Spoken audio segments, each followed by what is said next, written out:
Pantas saja demonstrasi di depan gedung sate itu bahkan sampai memangkalkan puluhan truk. Tidak ragu-ragu teman-teman. Ternyata ada dugaan yang disampaikan oleh Kang Telor Meroket bahwa di belakang demonstrasi itu ada seorang jenderal. Waduh.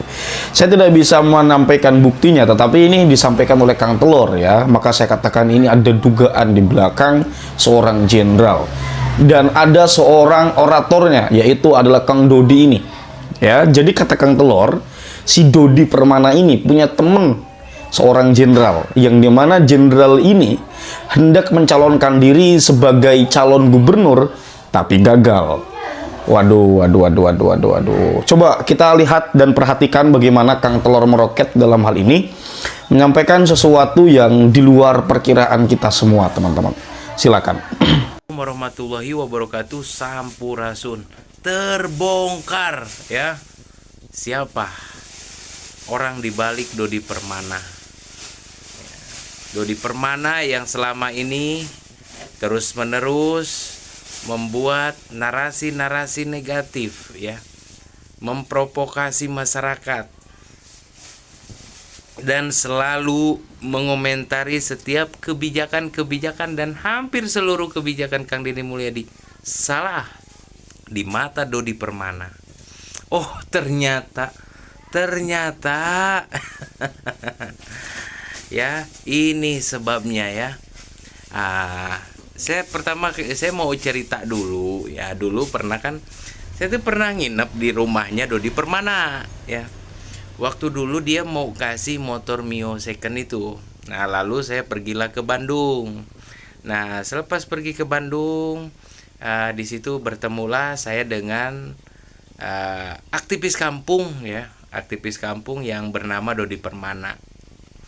Lalu di situ ya kita ngobrol-ngobrol lah panjang lebar. Banyak yang dia ceritakan terhadap saya. Yang pertama ya kan, dia dibiayai pernikahan ya kan oleh orang yang bernama Jenderal Topik ya, sebesar 30 juta. Lalu diberikan mobil Avanza ya kan, Avanza yang ada di depan rumah Dodi Permana itu. Nah, di situ saya tidak ada rasa kecurigaan apapun ya. Ya itu kan sebagai bentuk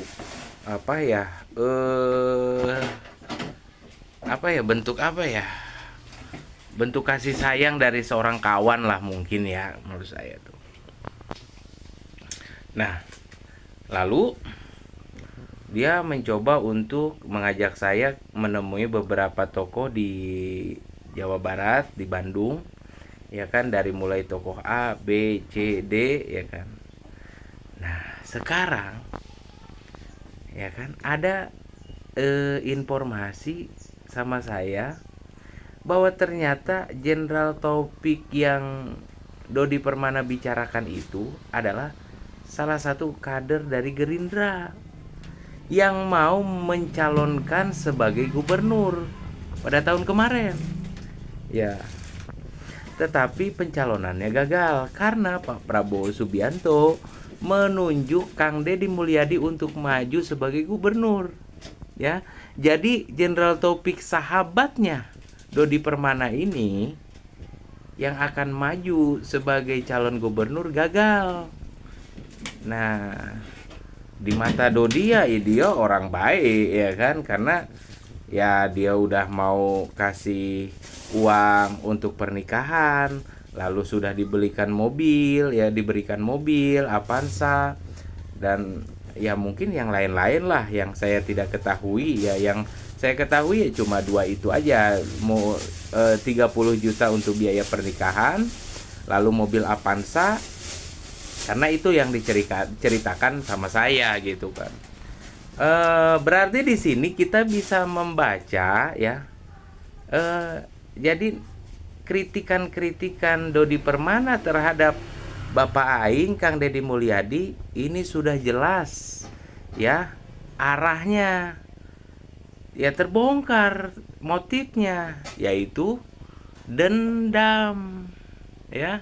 Dendam karena apa? Karena sahabatnya Jenderal Taufik gagal mencalonkan sebagai gubernur karena Pak Prabowo menunjuk Kang Deddy Mulyadi untuk jadi gubernur. Ketahuan kau, Dodi. Inilah ya, ternyata yang selama ini yang selalu mengatasnamakan rakyat. Oh, ternyata ada udang di balik bakwan. Coba kalau misalkan Jenderal Taufik itu naik, ya mungkin lah. Hari ini Dodi Permana udah punya jabatan di Jawa Barat ya. Karena Jenderal Taufik gagal jadi calon gubernur, ya itu juga masih gagal jadi pencalonan doang gitu. Ya, dia gagal pula lah untuk mengubah hidupnya. Kan seperti itu. Jadi begitulah ya yang namanya bangkai itu. Sebagaimanapun mau ditutup-tutupi ya, serapat apapun untuk disembunyikan akan tercium juga gitu. Dan pada akhirnya masyarakat mengetahui gitu bahwa Dodi Permana ya kan dengan begitu seperti orang paling pintar di Jawa Barat, seperti orang paling cerdas di Jawa Barat mengomentari kebijakan-kebijakan gubernur, ya ternyata motifnya dendam, ya kan? Makanya saya juga heran, kok setiap kejadian dia komentari gitu, kok setiap orang dia pengaruhi gitu. Ada kejadian di penutupan tambang di Rumpin, ya kan? Dia ikut campur juga, ya kan? Bahkan dia provokasi tuh para pekerja-pekerja yang ada di Rumpin untuk melakukan aksi demo di Gedung Sate. Terus di daerah mana? Di daerah Kerawang, Bekasi, ya kan, revitalisasi sungai-sungai. Di situ ada rumah-rumah yang berdiri di atas tanah negara, yang dimana tanah tersebut, ya kan, dimanfaatkan oleh oknum-oknum untuk kepentingan pribadi. Lalu ada pembongkaran di sana. Dia ikut campur juga, dia provokasi juga masyarakat di situ, ya. Terus UMKM yang ada di mana Cipanas itu kan, yang memang itu merusak pemandangan ya di situ ya. Nah, dia provokasi juga di situ. Dan ternyata sekarang terbongkar, jadi motifnya Dodi Permana ini adalah dendam terhadap Kang Deddy Mulyadi. Karena apa? Gara-gara Kang Deddy Mulyadi pencalonan sahabatnya Jenderal Taufik ya itu gagal karena Pak Prabowo menunjuk Kang Deddy Mulyadi untuk mencalonkan diri sebagai gubernur, dan akhirnya terpilih menjadi gubernur dan dilantik sebagai gubernur dan memimpin Jawa Barat. Jadi begitulah teman-teman ceritanya ya. Terima kasih banyak, sehat selalu, berkah selalu, panjang umur dan murah rezeki. Assalamualaikum warahmatullahi wabarakatuh. Sampurasun. Ini tahapan kita lalui semua, tapi kenapa balik lagi harinya harus KDM? SDM sendiri mengatakan segala sesuatunya kita udah Pak, dari ITB sudah masuk, dari UGM sudah masuk, RKAB ada semua. Apa sih sampai ke ujung-ujungnya dari KLHK kita tanyakan balik lagi KDM yang harus memutuskan gitu loh. Kenapa sih, ada apa? Harus bijak dong. Ini kan kita juga penambang banyak, banyak supir, banyak keluarga yang ada korban, gitu loh Pak. Jadi kerugian ini sangat besar Pak. Contohnya gini Pak, kan nggak lucu Pak, mobil dari Purwakarta sampai ngambil pasir ke Banten Pak, gitu kan Pak. Di Jawa Tengah Pak, gitu kan. Itulah, ini Jawa Barat mau digimanakan? Contoh Pak, maaf Pak. Penambang ini kita mengikuti prosedur yang ada. Toh juga kan manfaatnya juga banyak Pak, buat masyarakat setempat, buat pembangunan, buat jalan Pak, buat jalan cor, buat aspal, semuanya nggak semuanya tambang itu menjadi jelek Pak gitu loh. Kenapa sih kebijakan KDM ini kadang-kadang dia suka keras kepala sendiri Pak? Audien yang dulu penambang yang udah pernah dilakukan, tetapi sampai detik ini tidak ada jawaban. Jadi kita itu akhirnya dikasih PHP, betul nggak? Pak, bayangkan Pak. Jadi begini Pak, kita tidak mau PHP. Bapak ya, Langsung. nah, Bapak selama 4 bulan ini kemana? masyarakat udah paham Pak. Jadi begini intinya, Bapak di situ Pak Gubernur kan sementara, ya isinya pergub sementara kan, kapan dicabutnya? Sekarang tentukan. Sekarang tentukan. Kalau Bapak ada disposisi dari Pak Gubernur. Ya, betul. Baik. Kok, izin tentang pergub itu tetap keputusan merevisi ada di beliau. Saya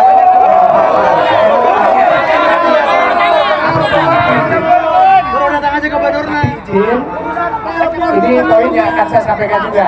Mengenai permintaan review ulang terhadap pergub 11.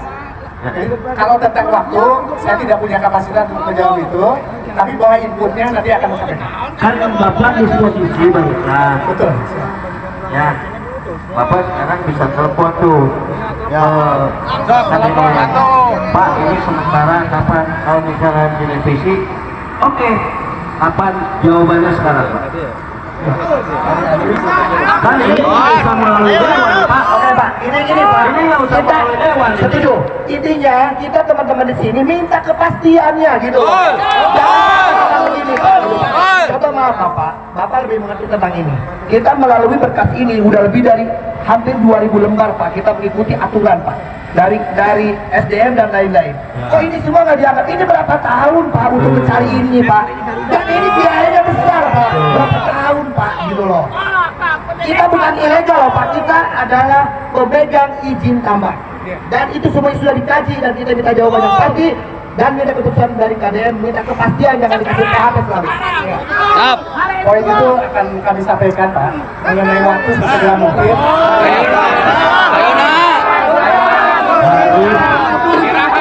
Bukan untuk datang capek-capek dengan ongkos yang mahal, kalau dibiarkan oleh kalian. Kalian budak, kalian tidak peduli, maka dengan ini kami akan berbaksa. Kita yang akan masuk ke seluruh kantor. asa-asa wawunya kolai-kolai nama asal usahanya, tapi setiap demo ayo wae demo pokoknya manu demo kontrak kepada Dedi ayo wae jelema ieu anu di ditu teh aya ditu aya bawa-bawa ieu mah jelema ieu mah lamun pas demo teh meureun ngarep-ngarep nasi bungkusnya. Emang kemarin demo menang-menang bara bungkus sanggup mang subuh. Budak cenah lumayan euy demo masih ya bapak sih arek ieu nya ilu demo naon lumayan lah cenah menang nasi bungkus 3 bungkus 2 bungkus meureun.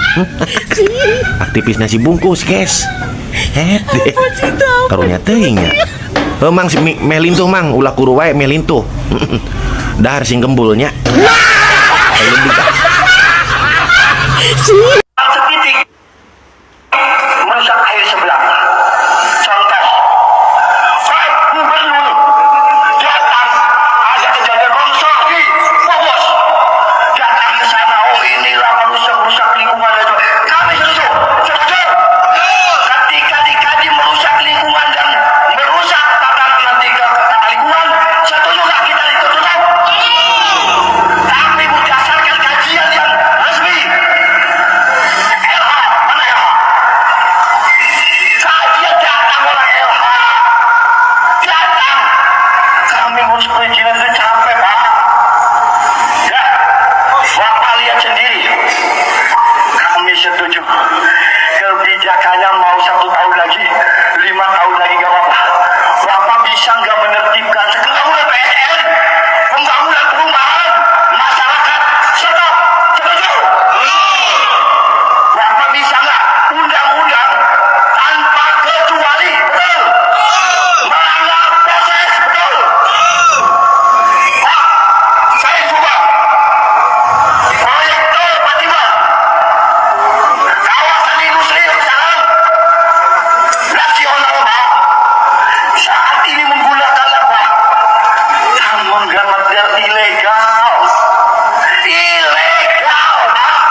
Henteu era eta kamarinya anu daremo jeung anu boga tambang di Parung Panjang. Yah, tah Kang Deddy Mulyadi mah Gubernur Jawa Barat nepikeun kamere santunan 50 sampai 100 juta tah ka korban kamari anu maraot anu kecelakaan gara-gara mobil tronton tambang. Anu kagios, anu kageleng, anu kasenggol, anu kumaha pokona mah eta jadi korban nya nepikeun ka 180 urang tah. Eta teh dibere santunan anu genep tukang ka tukang, anu genep tahun ka tukang. Tah, lain manehna padahal mah lain Kang Deddy anu pamimpin Jawa Barat kamari. Nepikeun ka kitu tah. Ya, saking naon, saking cintana ka rakyat. Coba anu boga tambang aya pedulina teu baheula. Cik urang hayang nyaho ta komen-komen maneh. Aya pedulina teu baheula kanu eta korban-korban anu maraot di Parung Panjang. Assalamualaikum warahmatullahi wabarakatuh. Gedung Sate dikepung para pekerja tambang, menuntut kejelasan tentang penutupan pekerjaan tersebut. Nah, di sini mereka menuntut kebijakan daripada pemerintah Provinsi Jabar tentang penghentian sementara yang dinilai telah menghambat, telah menghilangkan penghasilan mereka. Nah, di sini kita harus pintar-pintar, harus melihat ke depan dan ke belakang. Di sisi positifnya, mungkin pihak pemerintah menghentikan tersebut karena memperhatikan juga para pekerja terkait keselamatan kerjanya. Dan juga yang namanya tambang ilegal itu, ya tidak boleh menurut undang-undang. Tapi di balik itu kan menghilangkan penghasilan masyarakat, menghilangkan penghasilan warga yang hidupnya tergantung oleh tambang tersebut. Makanya kepada pihak pemerintah, tolong secepatnya masalah pertambangan segera ditetapkan, dan tolong pihak-pihak pekerja juga yang sabar dan jangan berperilaku arogan ketika menyampaikan aspirasi. Aspirasi itu boleh disampaikan sesuai dengan hati nurani, sesuai undang-undang yang ada di negara kita. Mudah-mudahan dengan adanya aspirasi masyarakat tentang pertambangan itu, pihak pemerintah juga merespon dengan cepat agar tidak ada lagi harapan-harapan warga, agar tidak terjadi kesimpang siuran di lapangan. Nah, itu harapan kami sebagai warga Jabar agar segera tuntutan masyarakatnya segera diselesaikan, kalau izinnya segera diizinkan kalau memang itu memenuhi standar, memenuhi unsur undang-undang tentang pertambangan. Nah, kalau tidak, tolong kasih solusi kepada pihak-pihak warga yang tadinya bekerja di pertambangan, solusinya harus bekerja di mana. Tolong itu pikirkan juga kepada pihak pemerintah Jawa Barat agar warga Jabar juga tetap punya penghasilan dan pemerintahnya tetap sejalan dengan keinginan warga Jawa Barat. Hatur nuhun buat Bapak Gubernur, mudah-mudahan Bapak Gubernur bisa selalu bijaksana dalam menyikapi semua kejadian. Wassalamualaikum sampurasun. Oke, itu dia ya. Hal-hal yang disampaikan oleh Kang Telor Meroket tentang belakang layar atau di balik layar orang-orang yang melakukan aksi demonstrasi di Gedung Sate itu. Ternyata orang-orang yang memiliki kepentingan. Ini yang dikhawatirkan teman-teman. Kalau sumpama kita sepakat sih ya, aksi demonstrasi itu boleh dilakukan. Dan di dalam negara demokrasi seperti kita, bahwa aspirasi masyarakat atau penyampaian publik itu memang dilindungi oleh undang-undang. Silakan saja Anda boleh memberikan kritik kepada pemerintah, Anda boleh menyampaikan keluh kesah dan juga sikap protes Anda terhadap ketidaksetujuan Anda pada pemerintah atau pada kebijakan-kebijakan pemerintah. Tapi tidak bisa sewenang-wenang atau dilakukan dengan cara anarkis atau asal-asalan. Kenapa? Karena kita juga memiliki koridor. Nah, terlebih ini di luar teknisnya, non teknisnya. Jika demonstrasi dilakukan ternyata ada muatan politik di dalamnya, maka ini tidak sama sekali dapat dibenarkan atas perspektif apapun, atas dasar apapun. Ya, Jadi kalau seumpama orang ngolok-ngolok orang yang lain, nyinyir dan semacamnya, yang tujuannya memang menjatuhkan, ya mau sampai kapan kita akan menjadi bangsa yang dewasa? Mau sampai kapan? Ini tidak akan bisa pernah terjadi, teman-teman. Kalau seumpama sikap kitanya saja tidak menunjukkan kesatria bahwa kita adalah bangsa yang siap untuk berdemokrasi. Ya, jadi itu catatan penting untuk bagaimana kita bisa memiliki kesadaran tentang berbangsa, kesadaran sebagai makhluk sosial. Jangan sampai kemudian kita malah menjadi pengacau, ya, dengan menjadikan demokrasi sebagai alat atau kepentingan atau sebagai corong untuk tujuan pribadi. Kita memiliki wewenang untuk memberikan kritik atau saran kepada pemerintah. Itu dalam konteks kepentingan publik.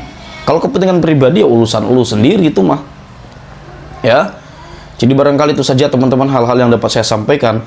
Kurang lebihnya saya mohon maaf. Hadanallahu wa iyyakum ajma'in. Salam cinta damai untuk semuanya, untuk NKRI tercinta.